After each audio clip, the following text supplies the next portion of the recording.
buddies in Boston, and I like to go to familiar places with the dogs. And it just so happens all the dogs that I've had have come to these places. It's not really close to Boston, but dogs from seasons past have energy there. I don't know. I just feel comfortable when I know the area and I know where the dogs are, because I do off-leash play sessions. Oh, and that training the other day, got a nice text that said he's doing well. Bentley is an Australian shepherd who just super excited when he saw other dogs. He just wanted to just barks and pulls really hard towards the owner who's having trouble walking him. And pretty instantly I was able to communicate enough with him where he was walking really well. Handed the leash off to her. She did pretty well, but it's hard to teach people the timing because it's so second nature to me. There's a certain moment. It's almost like clicker training. I know a lot of people use, which is great. It's basically doing what I'm doing. It's an event marker that when the dog does the behavior you're looking for, you click. But for instance, we're walking by dogs and he's scanning, looking, and I can watch him scanning, and I can tell the second he notices there's a dog over there by, props his head up a little bit, his ears go forward, and he gets a little excited. The next level, what's going to happen is he's going, new speed bumps. These weren't always here. Actually, they're pretty new. But we're going on a soccer fence. If you can time the moment that they see the dog and you're able to say, good dog, good girl, good boy. Usually that's what they hear. They don't hear good dog. So you say good boy, gently, real calm. And that's the key is people, when I say tell them good boy, they start to say good boy and get them all excited. And that's actually, I should be more specific because I want to use a calm tone that's balancing. And just by me being real calm, we're here, buddy. And don't bark at that guy. So, good boy. Good boy. Good job. So I don't want to say anything right then. Good boy. No more barking. Oh, this guy's walking right at us. I'll show you what I mean. From not to be making that noise, but I have to maybe distract him. Hey, Putter. Good boy. Nope. Sit. Nope. No. Sit. Sit down.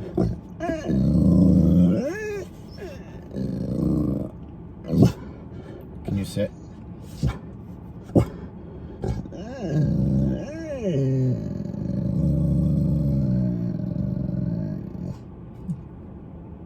Can you sit?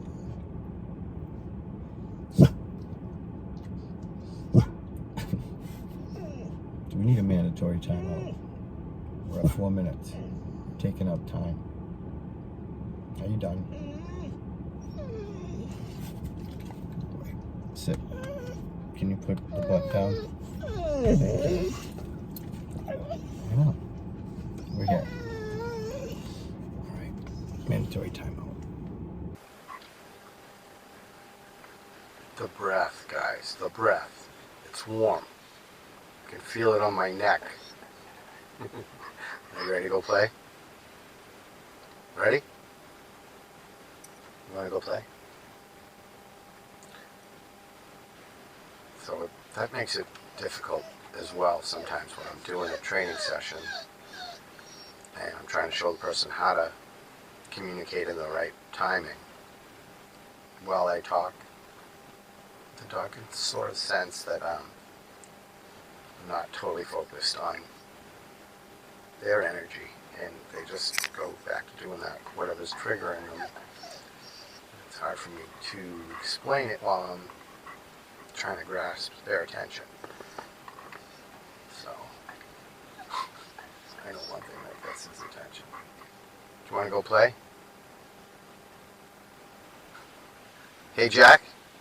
Jackie, are you ready to go play? Yeah? Okay, let's go, kids. Wait for me. Okay. Let's go, Jackie. Let's see. You good girl.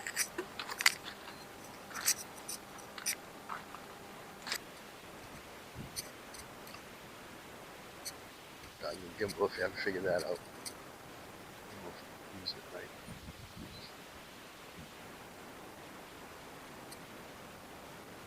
Got some new microphones. Hopefully, it's back on some of the feedback and some. This isn't good if you've had too many coffees.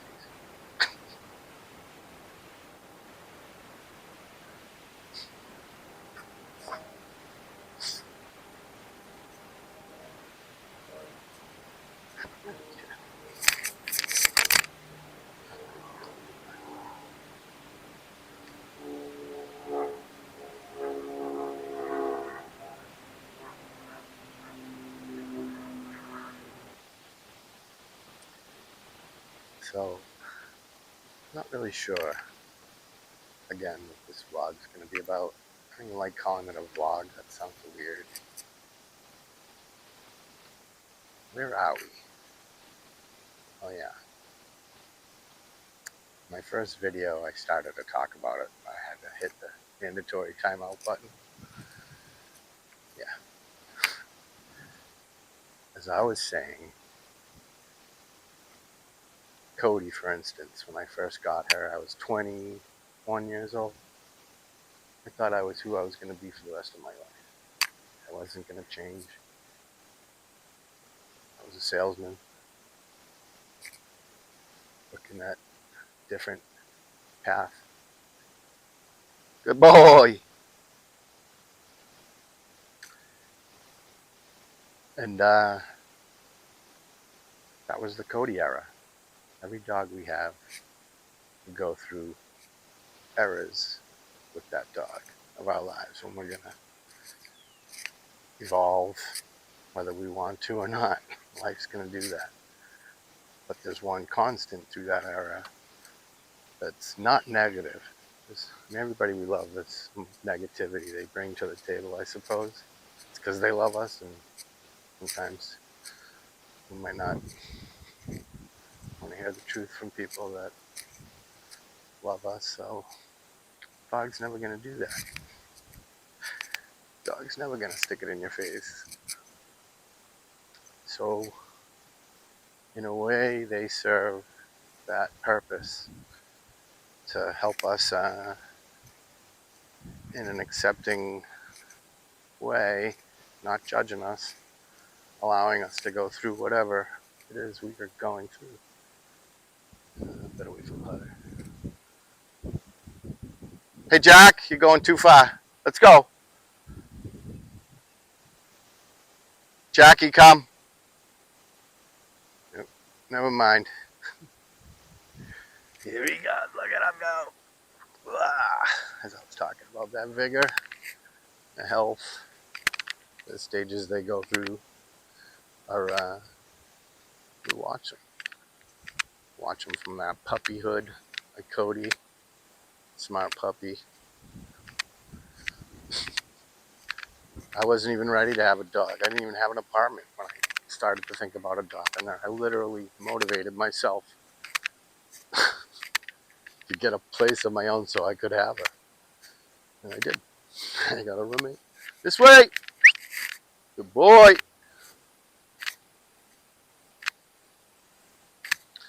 But we go through these changes in our lives with these dogs. And by the time they're older, we've watched them grow and be healthy and strong and agile, healthy. And then we see that start to fade, and it takes a toll. Hey, Putt, this way. Come here. Good boy. Yeah, buddy. Yeah, buddy. Good boy. Go easy with Jackie. There's a good girl right there. First time I met Jackie, that's a funny story. Huh, Jackie? This dog loves me. I don't know why she likes me so much. I don't know why.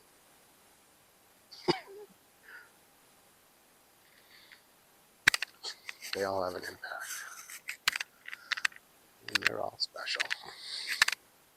But when it's your dog, and you have bonded with them for that period of time and had that sense of comfort by your side through life's battles, life's changes, life's successes, some failures,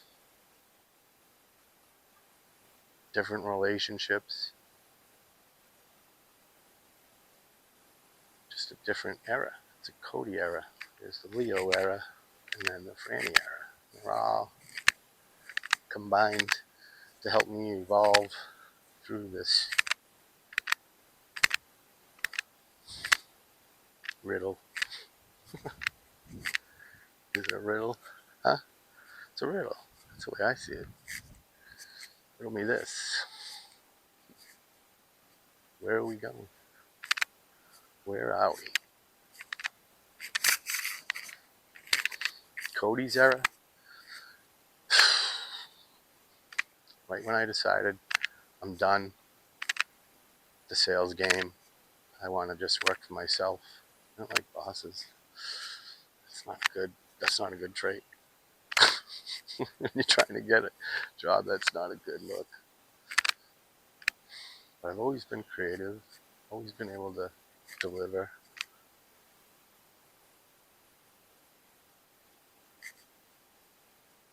But it was empty. That's what Jack likes to do. He likes to eat the grass. Some good grass. But Cody's era, I literally made the decision to quit job in sales, cell phones. Again, one of the top salespeople there. And I wanted to start a dog training, pet care service, All-American Dog, United We Sit.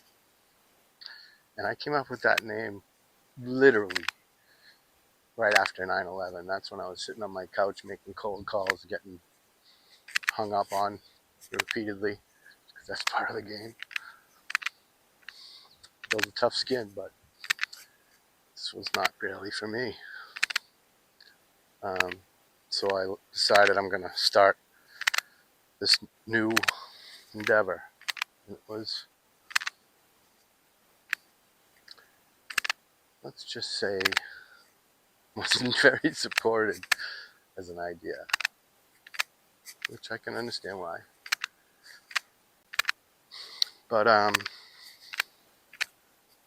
some people didn't really think it was going to be able to support my lifestyle, which is actually pretty minimal.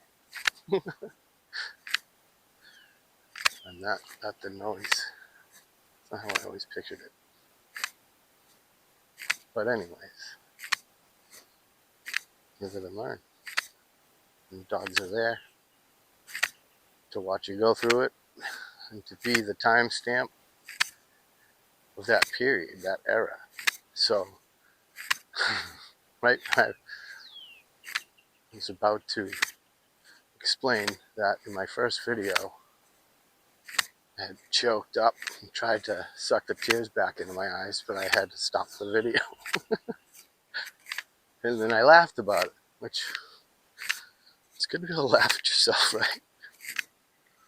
Anyways, yeah. That was an era when I decided to do pet care and had a lot of friends back then, did a lot of drinking, probably a little too much, partying. No regrets. Cody was an awesome party dog. Cody could do a trick. I could put a French fry on her nose, tell her to hold it and stay. Then I could put a French fry in her mouth and ask her to hold it, and she would. Holding the French fry in her mouth and balancing one on her nose. I could tell her, okay, now you can eat the one in your mouth, and I'd give her a little help. Very gently eat it, still balancing that French fry on her nose. And she'd wait. I didn't have dogs that were that smart. They were always not really performers, so to speak. Leo and Franny, no, as much. Cody would be like, I hear ya. And she would hold that treat on her nose, that French fry on her nose, as long as I asked her to. And I tried not to torture her with it, but it was fun. My friends were amazed. And that's kind of what I liked about her. She could entertain the masses and show people how smart she was and how awesome it was to have a dog and to rescue. That was an era when I started to get more involved with rescue and foster. Mandatory.